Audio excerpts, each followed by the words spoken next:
Assalamualaikum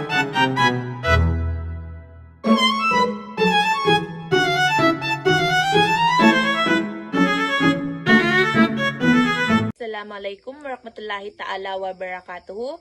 My name is Shenasisa Omar Tahi. Today, I will demonstrate and explain the basic volleyball skill called digging. Is digging. Ang digging ay isang defensive skill sa volleyball na ginagamit para saluhin o i-save ang bola mula sa atake o spike ng kalaban. Layunin ito na hindi mahulog ang bola sa sahig at manatili ito sa laro.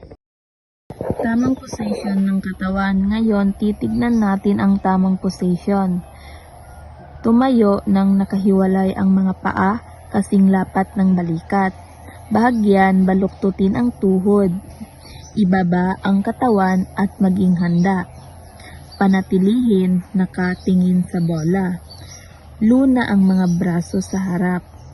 Pagdikitin ang mga kamay. Panatilihin tuwid at matibay ang mga braso. Gumawa ng patag na platform gamit ang forearms. Iwasan ang sobrang pag-swim ng mga braso. Pag-demonstration. Ngayon, ipapakita ko ang basic na digging. Habang pababa ang bola, iposisyon ang katawan sa ilalim nito. Gamitin ang forearms para saluhin ang bola. Panatilihin ready ang platform. Gumalaw ng mabilis para maabot ang bola. Panatilihin mababa at balanse ang katawan. Siguraduhin kontrolado at tama ang galaw. Mahalagang tips. Panatilihin mababa ang katawan at laging handa.